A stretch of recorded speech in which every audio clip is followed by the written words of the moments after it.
Hello Georgetown, I'm Beverly Enos and you're watching Spotlight Georgetown. You can find us Fridays, Saturdays, and Sundays, 8 a.m. and 8 p.m. on your local cable station. You can also, if you go into your computer, find us on the Town Hall website. Just click onto the cable TV logo and you can watch reruns of the shows that we've taped before. So a little bit of YouTube and all kinds of new stuff going on. If you'd like to become part of the process, come on down. We'll teach you how to use the cameras. We'll teach you, they have all the equipment you can imagine. It's like a playground of electronics down here. So come on down, learn how to use it, take it back home and do something with your nonprofits, and they'll make it happen. Now today we're talking to Laureen Polignoni, right? Yes. Okay, and we're talking about primarily PTA. Yes. And what's going on at this time of the year, PTA. Now, how long have you been in town? I've lived in town about 22 years. Really? Yes. Oh my goodness, that's a long time. It is. It is. And you have kids in school, obviously. I have one. I have a son, Michael, who is in the 8th grade, a middle schooler. Okay. All right. And he's gone to Georgetown, obviously, Georgetown High School all his years. Yes. Now, why did you choose to live in Georgetown?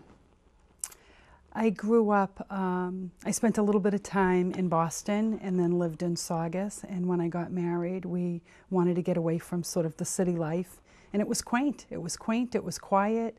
You got a lot of land with your homes and it seemed like a nice place to raise a family. Sometimes is the obvious term. Every once in a while I go through the center of town and I see the lights and we joke about it. Oh, I was late. I got stuck at the lights. Right. Right. When I grew up in town, there was no stoplights, no traffic lights, no anything. Right. So it's been a long time. How did you get involved with the PTA, other than the obvious, they got your name and you were sucked right in? Right. Well, when I was, in town and my son started to get in, I would say sort of the older grades, I wanted to connect with people, with friends, help him make friends, help myself make friends. I work in the city, I still do. So I felt like I wasn't as involved as I wanted to be. So it was a way to meet people for me personally. And then I started out helping them with fundraising. And I had a lot of fun with that and learned a lot. And then took on a co-president role. Oh, they got you good, didn't they? They did. And now I'm more in a helping out with fundraisers role. So just supporting where I can and trying to balance work, life, home, all of it. Yeah, we've all been through that part of it. I'm sure. Now, what do you do in the city? In which city?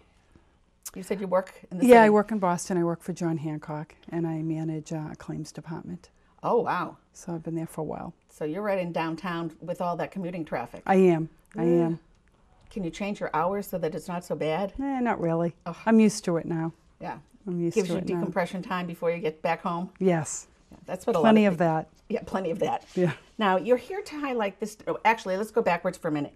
How many fundraisers does the PTA have per year? We do probably about 12, what I would call 10 to 12 true fundraisers. And we offer a lot of different fundraisers because we like to do things that appeal to different people. Not everyone wants to participate in 12 fundraisers. Right. So we do a lot of different things. We've done fashion shows, we've done auctions. Casino night's going to be coming up, which is a fun event for the parents. Yeah. We collect coins in school. You know, every little bit helps, and everything that we collect or we raise goes right back to the schools, all the schools. Do you collect the box tops too? We do. Yeah, that's a little different. We more, I would say, facilitate that program more than sponsor it. It's more a school-run program, but yeah, we get involved in all of that. Anything to support the schools and give them sort of some of the tools and enrichment programs that they can't normally fit into their budget. Right. Budget has a tendency to be for health insurance and teachers and groundskeeping. And right. So a lot of the soft things have to come from someplace else. They do. They do. So now, the one we're going to be talking about is Georgetownopoly. Mm-hmm. Yes. So I'm assuming it's Monopoly, but instead of Park Place and Reading Railroad, it's going to be Georgetown locations. It is. Okay. It is. It is. So Georgetownopoly is exactly like Monopoly. You play it the exact same way. Just as you go around the board, you will hit neighborhoods. So we have some families or individual families that sponsor a neighborhood. You have businesses that have sponsored, obviously, their business. Me. Yes, you're one. Purple Dragon Arts. Yep, we're excited to have you on the board as well. And we also, the PTA also sponsored some of our other buildings that we think are important to be on the board, like the schools, our water department, our electric department. So we've got a nice mix of neighborhoods, is the library businesses. on there? The library will be on there, yes. Okay. Now, what makes this unique to Georgetown other than it's our locations? Right. I think more why the PTA thinks it's unique is that, you know, when I think about our daily lives today, to me, we live in a real technology world, both us as parents and our children. You know, they're on video games, they're texting, they're iPad. emailing, they're on their, on their iPads, they're on Facebook. We're hoping that we're sort of bringing back what I consider, because I grew up with Monopoly, as sort of a wholesome game as a child. Sort of give them a way to connect with friends and with their families. Just pull out, once again, that old-fashioned board game and maybe learn some of those different types of skills and practice more of their verbal skills and less of their texting skills. I remember when I was young, I always wanted to play the board games. And I'd pull out the board game, and my mother and father kind of groan, like, oh, we have to play this again with her. You know, how many hundreds of times do we play Candyland? Right, Candyland, another popular one. Chutes and ladders, all those things. Right. But Monopoly, it actually goes much older. Sure. I mean, we have one of the senior centers that I teach in, they have a Monopoly day once a week. And they have the board games, and people just come and play Monopoly. Wow, that's great. And it's good for their brains. It's good It for everything, you know, is. and you count money. So Well, it's that's good for the the kids. thing. They learn how to count money. Right, there's some math, there's a little bit of negotiating, there's managing your, I guess your sort of checkbook that you Yep. have and what property you want to buy and how many houses you want to put on it. So there's definitely skills. Now, what are the little characters? Are they still the Scotty dog and the thimble and... Well, obviously they are in traditional Monopoly, but we'll have some unique symbols that we're still working through. Really? So for us, yes. Oh, that should be Old Nancy. Or, oh, that could be fun. That would be lots of different things. Yeah. Now, what particular businesses do you know right away that are showcased and other things other than the schools? So like I said, we have I'd say about 40 combination of businesses, neighborhoods, and then sort of some of our town buildings showcase in the game. So we have, I should have brought my list up. Now that I'm in front of the TV, I'm forgetting. We have Rock Pond that's on it. Oh, obviously, okay. we have Purple Dragon Arts. I imagine you have to have some of the downtown, the Scalas or the little shops or things like that. Yep, we have Georgetown, now known as Georgetown Bank. We have Georgetown Insurance. Okay. So yeah, we've got a lot of great businesses. What's the highest price? What's the ones instead of Park Place and what was the other highest one? Oh, Boardwalk? Boardwalk. Property values that on the board will be very similar to Monopoly. Actually, I think probably identical, but that's not really where our focus is really on the value of the properties. It's more about, you know, sort of playing the game and hitting the properties that are in our town. So we did have, when we first rolled out, sort of, would you like to sponsor the game or sponsor a spot? Based on if you were first on deck or second on deck, we gave you a prime spot. Okay. Just because you were willing to sort of get the ball rolling. Okay. All right. That seems fair. Yeah, that's the way we did it. The ones that came up and put their money up front well, first, they get the prime location. They do. Yeah, they you pay do. for the prime location. Right. Is it all full? It is full. Okay. It so is you're not full. taking any more money. We're not taking any more right. money. All right. It is full. Now, we've already talked about what the differences are and some of the similarities. When will this, or where will this be highlighted? Where will people be able to get the game? Okay. So what we're planning on is to start selling the game in February. And we will do some of the traditional things that we do. We'll send home backpack flyers for pre-sales if anyone is interested, and we'll be able to preview the game at that point. But then we're also looking at being at school events, sporting events, and some of our local businesses have also offered, you know, to have about, you know, whatever, 10 or 15 games in their stores, and they'll sell them for us. So we're getting a lot of community Maybe even support. the library again. Sure, yes. Getting a lot of community support to help us sell them. Yeah. Now, how many games are you hoping to sell? We're hoping to actually sell 500. Wow.